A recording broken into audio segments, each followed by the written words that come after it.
Сегодня проснулся, все болит, шея болит, руки болят, ноги болят. Что я делал вчера? Ничего особенного не делал, просто ходил, гулял по городу. Да, может, старость это уже вот так проявляется. И так уже будет всегда. Консервы, смотрите. Почему именно эти? Потому что здесь Рокси нарисована. Вот она, попрошайка, смотрите. Друзья, нам подписчица из Ферганы прислала из ресторана доставочку, подарок.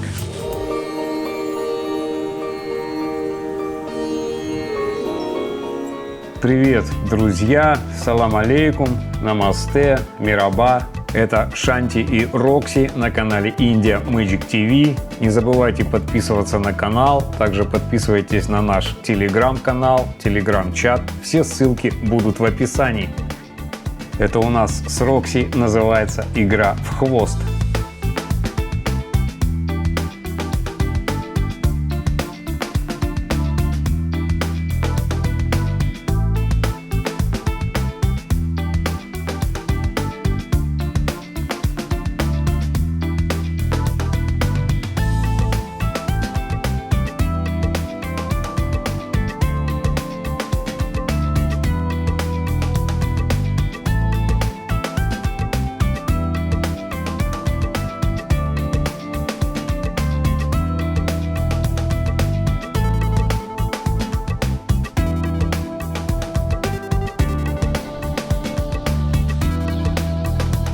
Смотрите, друзья, гранаты растут прямо здесь, на улице, в городе. Видите, чей-то сад. Тут очень интересная специфика. Видите, вот эти обычные хрущевки, да, пятиэтажные дома, но почти у всех, кто живет на первом этаже, ну вот, скажем, дом, да, и фасад дома, там подъезды, а есть задняя часть дома, там, где нет подъездов. И вот на задней части дома почти у всех, кто живет на первом этаже, и вот там, на задней части дома, противоположной фасаду, с другой стороны, они прорезают двери, делают пристройки, и там разбивают всякие сады. Получается, если вы живете на первом этаже, то у вас как бы свой дом. У вас может быть свой сад, там свой огород. Это здесь пока что, говорят, не запрещено. То есть вы просто берете, ломаете стену, делаете дверь, скажем, кухня у вас выходит на противоположную сторону дома. Огораживаете это все стеной, и у вас своя, получается, личная территория. Меня это вообще поразило, конечно. То есть это здесь разрешено делать вот эти пристройки, причем довольно большие, большой площади. Там у всех, кто на первом этаже, вот такие пристройки. Причем по длине, по ширине вот эти пристройки, они почти такие же, как сам дом. То есть вся территория огорожена, там у них какие-то фруктовые деревья растут. Вообще прикольно. Вышел прогуляться, погода очень хорошая, приятная, прохладно. Собственно, знаете, вот такая погода, не жарко, не холодно. Вообще кайфово, идешь и идешь себе. Можно вот по такой погоде вечно ходить. Долго можно идти. Пошел какими-то улицами, дворами, посмотреть наш район, что тут есть. Вот такие домики есть. Мне, кстати, больше нравится, чем пятиэтажки. Вот такие одноэтажные, приятные домики. Хорошо. Вот смотрите, куда-то я забрел вообще в какую-то улицу такую. Что здесь? Здесь везде одноэтажные дома вот такие. Смотрите, какие ворота у кого-то красивые. Вот такой дом красивый. Да, это жилой дом. Красивый жилой дом, одноэтажный. И вот с другой стороны такой же дом. Хороший. Одноэтажный. Там дети играют, как деревня. Я попал в какую-то деревню, получается. Вот она такая длинная. Это одноэтажная улица. А там чуть дальше, наверное, метрах в 150 я вижу уже большая трасса, по которой ходят большие автомобили. Сейчас мы с вами туда доберемся и посмотрим. Хорошо, когда есть навигатор. Я, собственно, хожу, смотрю вот на карту. где я нахожусь, чтобы не заблудиться. Я пока что еще получаю удовольствие от тишины. Вот 2 недели прожил здесь и отдыхаю от шума индийского. Пока что еще я не насытился полностью этой тишиной и спокойствием. Мне пока что еще нет желания возвращаться в Индию. Вот на данный момент я не чувствую какой-то ностальгии по Индии. Смотрите, здесь вот, видите, фрукты растут вот такие. Вот. Красивые. Прям вдоль дороги. Да. В Анталии там мандарины растут везде. А здесь вот какие-то такие фрукты. А в Анталии, однако, это зимой в основном мандарины. Там сезон мандаринов зимой. Выхожу по ступенькам на дорогу, на большую. О, какая дорога! Смотрите, какая дорога. Дядечка проехал на электро. И вот этот район, улица, по которой я шел сейчас. Вышел на простор, смотрите. Как говорится, на большую дорогу. Вот какие места тут. Я как-то сказал, что вот этот район, где мы живем, это окраина Ферганы. И мне кто-то написал, что на самом деле это не окраина. Это большой район. Ну, в смысле, это большой район, да. Но он находится в самом конце Ферганы. Дальше, видите, ничего нет уже. Все, город здесь заканчивается. Вот он, наш район. Вот этот массив. Вот. А я вышел вот сейчас с него на большую дорогу. И тут уже нет города. То есть фактически это окраина. Не в каком-то плохом смысле, что окраина. А действительно это, ну, как бы почти что за городом мы живем. Смотрите, вот железная дорога. Видите? Да, по ней поезд ходит какой-то.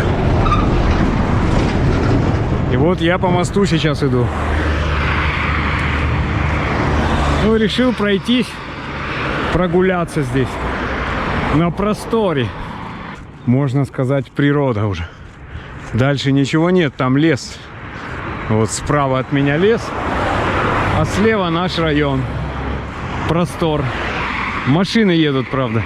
Вот здесь есть такое пространство для пешехода, я думаю. Ну или вот я вижу следы, вроде как от мотоцикла или от велосипеда. Можно ехать. Вообще довольно опасно. Я не уверен, что здесь вообще можно ходить пешком по этой трассе. Но я иду. Сворачиваю с дороги. Видите, вот здесь через дорогу. Смотрите, какая классная река. Очень классное место. Вот посидеть около реки, помедитировать. Это полкилометра от поворота я прошел всего. Где наш район?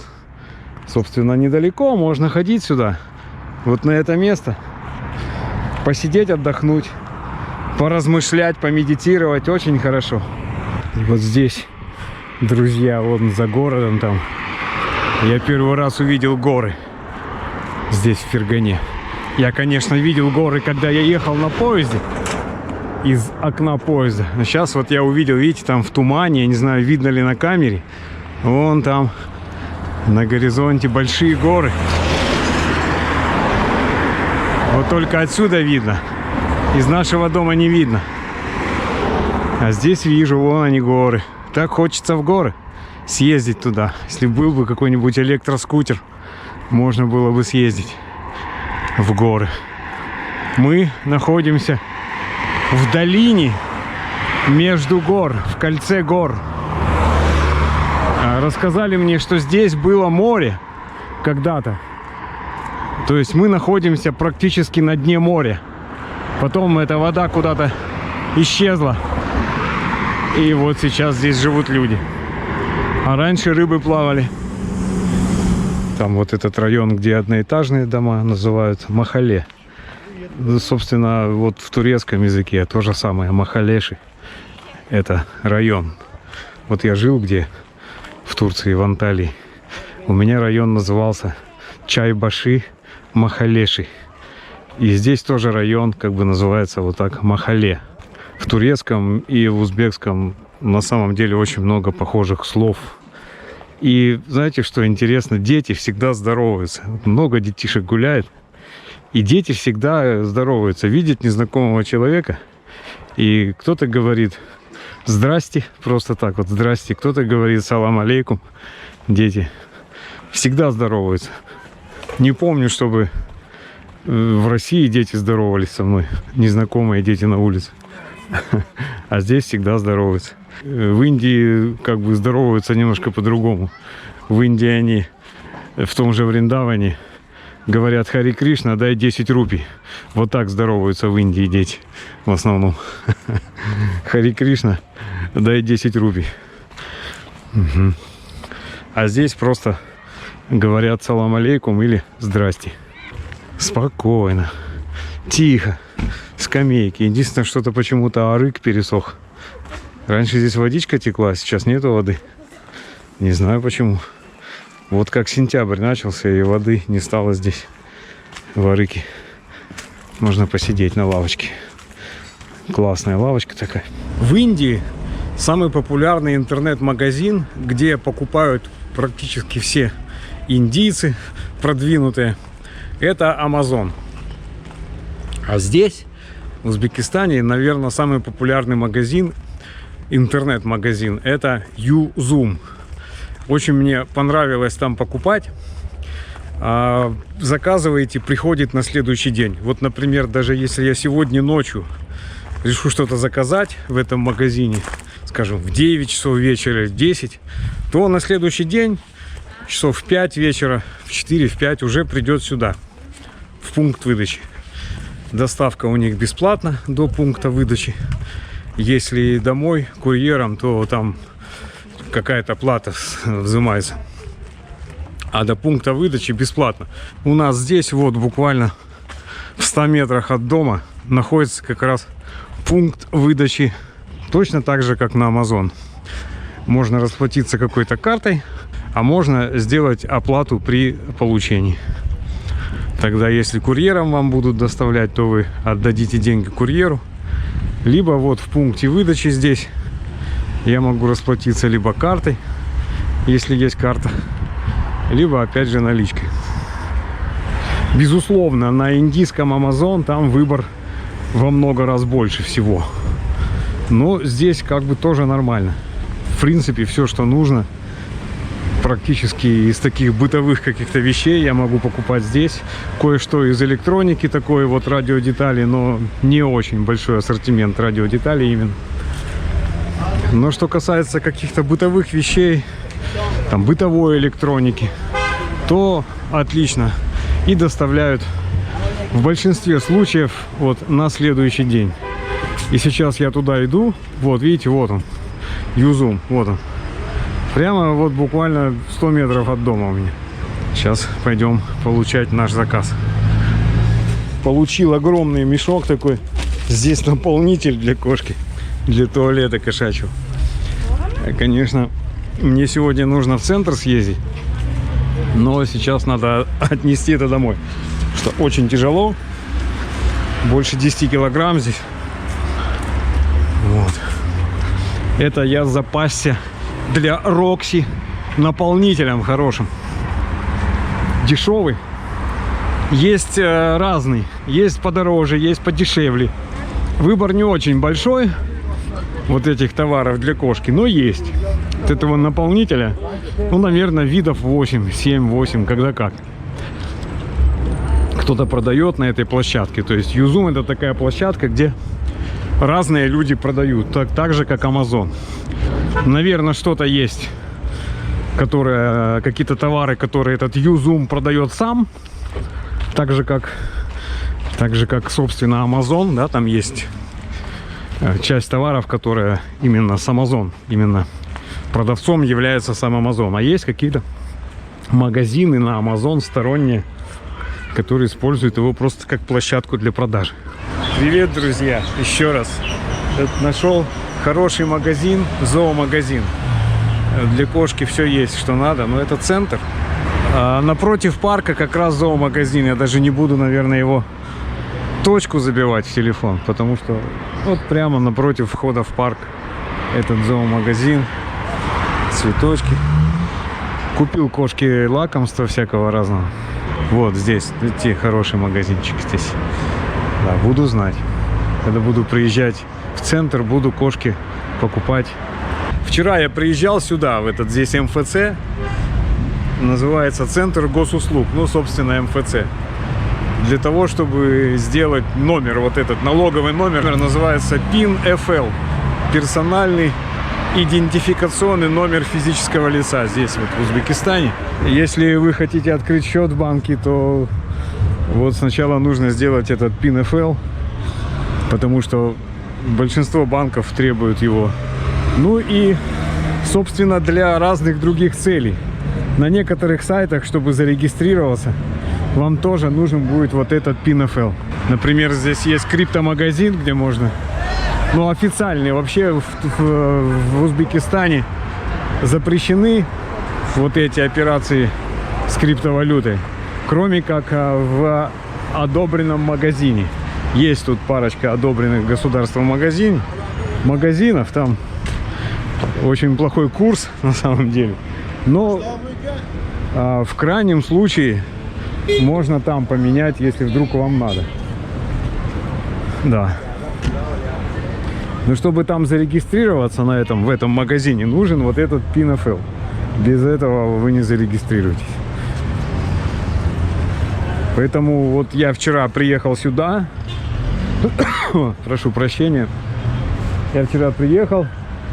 Меня сфотографировали, там сняли отпечатки пальцев. Что-то парень забил в компьютере, там чиновник. Вот, и сказал прийти завтра. Вот завтра, это получается уже сегодня, я пришел. Забрал его, 30 тысяч сумм заплатил в пошлину. Все эти бумажки, регистрация и вот этот PIN-FL, там нет никаких печатей, интересно так. Ну, никаких печатей, ничего вообще, просто есть QR-код и все по QR-коду. Ну, видимо, этого достаточно. Каждый может отсканировать и посмотреть, что это действительно в базе данных ваши данные. И регистрация, и QR-код. А там на самом деле просто листок бумаги с номером и там QR-код в углу. Вот так вот все выглядит здесь. Вот какие магазины. Компьютерный магазин, смотрите. Что здесь можно купить? Колонки можно купить. Здесь в центре очень много таких магазинов. Я не знаю, что такое. Это странное состояние. Вроде как ты не заболеваешь вот так. Ну, конкретно не заболеваешь, что прям температура, сопли там уже. Вот на прошлой неделе было у меня так. Проснулся, и такое состояние какое-то болезненное. Сопли текут. Потом раз, после обеда закончилось. Сегодня проснулся, все болит. Шея болит, руки болят, ноги болят. Ну, что я делал вчера? Ничего особенного не делал. Просто ходил, гулял по городу. Да, может, старость это уже вот так проявляется. И так уже будет всегда. Но что-то как-то не очень мне это нравится. Такое состояние, я уже подумал пойти в аптеку какую-то и бупрофен купить. На всякий случай. Потому что у меня вот когда было такое состояние на прошлой неделе, на прошлой неделе, там неделю назад, 2 недели назад было такое состояние, как акклиматизация. Я ел этот турецкий ибупрофен, ибурамин называется он, как-то так. Ну, аналог. И очень прям хорошо помогал. Супер, сразу снимал все эти симптомы. И потом нормально. И в Индии я, собственно, спасся от простуды очень сильной этим ибурамином турецким. В Турции хорошие, кстати, лекарства настоящие, они не какие-то там просто кусок мела обточенный в виде таблетки. То есть они работают, удивительно. И аспирин турецкий я покупал, он прям работает. Я первый раз в жизни почувствовал, как работает аспирин, действительно. Он продает чебуреки, пирожки. Чебуреки, пирожки. О, беляши. О, красиво. Надо будет купить потом, поесть что-нибудь. Посмотрим, что будет. Сегодня пятница, завтра суббота, выходной. Да, и вот я сюда приехал на такси. Я думал сначала поехать на автобусе, но потом подумал, что-то как-то мне не очень хорошо внутри. И я вызвал такси, короче, приехал на такси. Сейчас похожу здесь. Вроде нормально. 2000 сум автобус стоит отсюда вот доехать до меня. 7-очка автобус. Но он останавливается, друзья. Через каждые 50-100 метров он останавливается. Автобус вот городской. Кто-нибудь поголосует вот так, остановит его на улице. Он останавливается, подбирает всех людей. И кому-то надо выйти где-то. А он выходит, просто говорит: остановись здесь, как такси. И вот едешь эти там 5 километров, очень долго я ехал. Через каждые 150 метров останавливался автобус. Да, и остановок фактически нет таких, что вот ты знаешь, что здесь остановка. То есть вот примерно где-то, где ему надо, там он и останавливается. Такая специфика. Ну, в принципе, для тех, кто уже в автобусе, это не очень хорошо. А для тех, кто на улице и кому надо ехать, это очень хорошо. То есть вы практически можете поймать этот автобус в любом месте. Пойти пешком, не обязательно на остановке. Видите, идет автобус с вашим номером. Поголосовали, он остановился, вас подобрал. Вот так. Все для людей, собственно.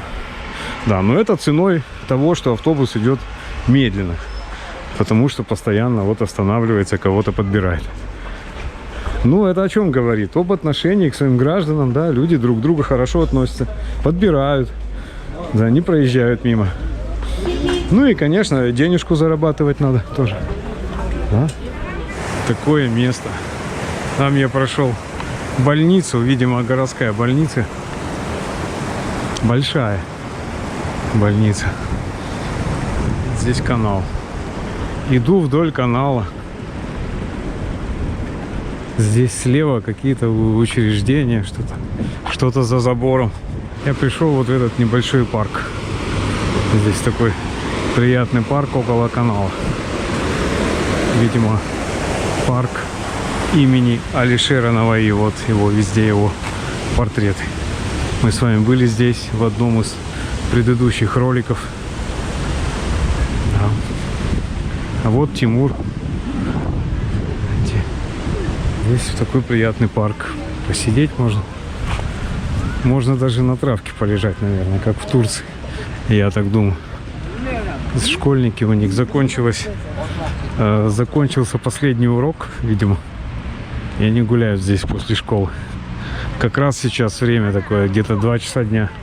Жарко довольно. Ну так, солнышко. Не то, что жарко. Градусов 30 точно есть. Здесь начинается уже такая рыночный район. Кафе разные, магазины, и там дальше рынок уже будет.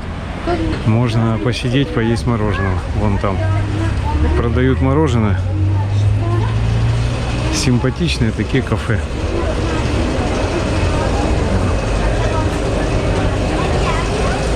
Вот смотрите, какое кафе классное. Очень хорошее кафе. Вот такие парни стоят. Привет, парень. Да. Вот еще один. Вот такой. О, смотрите, какая классная машина. Вообще супер, да? О. Что это? Супер машина. А, да, я же здесь ходил. Вот, Вольта. Магазин электровелосипедов. Вольта. Как в Турции. Да, и видите, вон турецкий флаг нарисован. Это совместно турецко-узбекское подразделение Вольта. Это все электроскутеры. Но такого велосипеда, как у меня был, я здесь не вижу. Здесь только вот такие скутеры. Вот они, красивые веники. Вот такие веники. Подметай не хочу. Переносочки. 5 метров. 5 метров. 3 метра. Есть вон от комаров эти. Поджигать, как в Индии. Индийские, видимо, эти. Спирали такие от комаров. Я что-то в Индии их жег все время. Не особо я чувствовал, что они помогают от комаров. Вот бутылочка, которая вставляется в розетку, вот она реально помогает от комаров. Это бутылочка. Вот везде переноски. крышки какие-то, чайники вот продают, сковородки. У меня есть там сковородка, я уже картошку себе жарил и суп варил. Нормально, дома питаюсь. Дома себе готовлю хорошо. Все такое. Вот аптека. Пойду куплю ибупрофен, если он тут есть. Дарихона это аптека. Нету в аптеке ибупрофен. Купить нету. Может другой есть сейчас. Пойду. Вот, смотрите, еще такая столовка прям. Реально столовая. Супчики есть, шашлыки всякие, кебабы всякие есть. И можно там поесть. Ну, я не хочу. Я поел гречку, сварил сегодня с помидорами. Мне очень нравится. Гречка с помидорами и чесноком. Моя любимая еда. Да, вот. Проходите. Я не спешу. Я сейчас, наверное, может, не на автобусе поеду обратно, а на маршруточке. На автобусе стоит доехать 2000, а на маршрутке стоит доехать всего 3000. Такой же маршрут, но маршрутка идет быстрее. Она сразу загружается полностью, практически. И у нее, чтобы останавливаться, людей подбирать по дороге, у нее просто нет места. Потому что она едет в основном полная. Но если кто-то выходит, место освобождается, он может остановиться, подобрать. Вот в этой аптечке купил ибупрофен. 1800 сум всего стоит. Дешево. Дешевле в 100 раз, чем в Турции. 1800 сум. Это меньше, чем проезд в автобусе. А в Турции это дорогое лекарство. Но там ибурамин, кажется, называется, что-то такое. Ну, аналог. То же самое. Вещество. Какой классный стол. 12 стульев. Это не тот гарнитур мастера Гампса. Хардвер, да? Вот это. Какие-то из жести. Вот умывальник какой классный.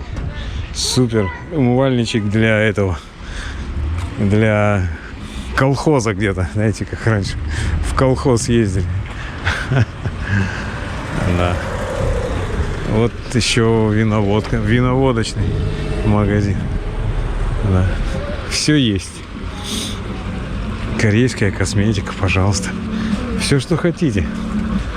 Этот рынок огромнейший. Я по нему устал ходить. И туда-сюда.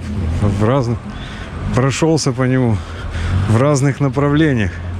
Но вот это уже его окраина. Я уже куда-то вышел на дорогу. Я, наверное, сейчас такси закажу. У меня до сих пор такое состояние, не знаю.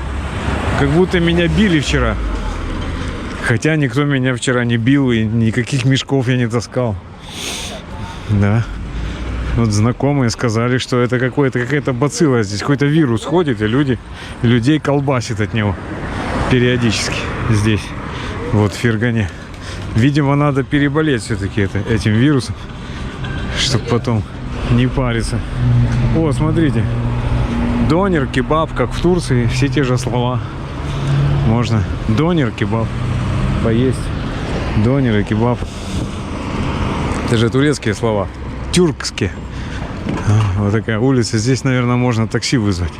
Сейчас Яндекс такси вызову и пойду домой. Что-то мне уже даже сил нет идти туда на остановку автобусов или маршруток.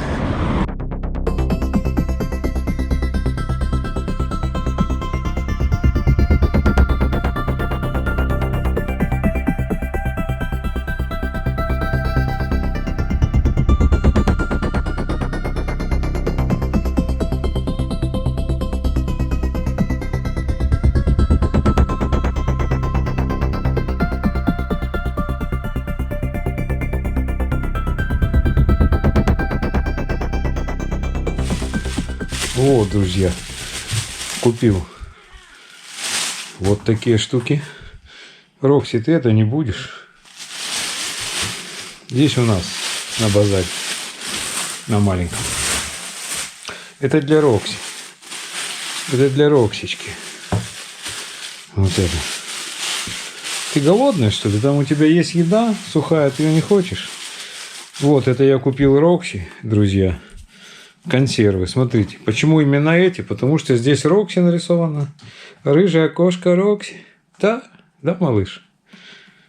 Чё ты меня колбасит так, а? Почему меня колбасит, а, Рокси? Что за вирус тут?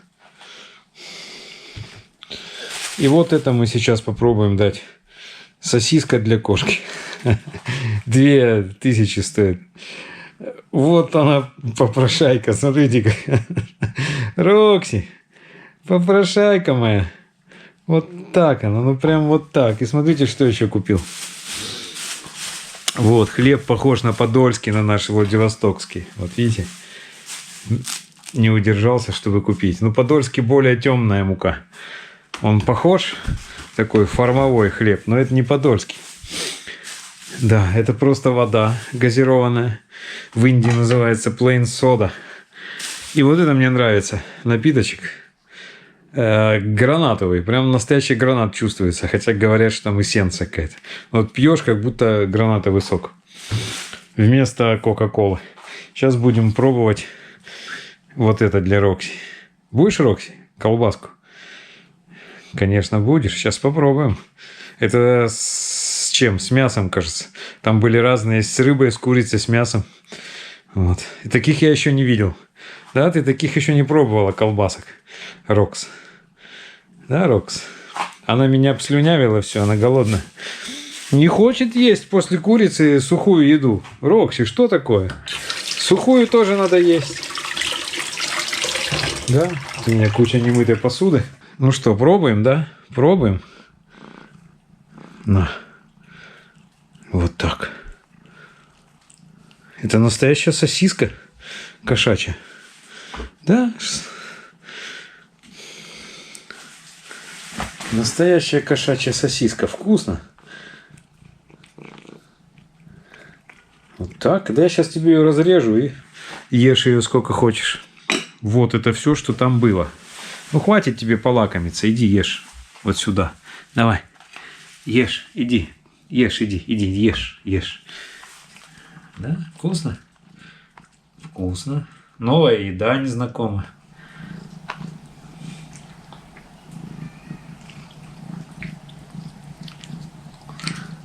Друзья, нам подписчица из Ферганы прислала из ресторана доставочку, подарок. Будем смотреть, что нам прислала подписчица. Спасибо, Малика. Мы все получили с Рокси. Вот Роксичка интересуется тоже, что такое нам прислали.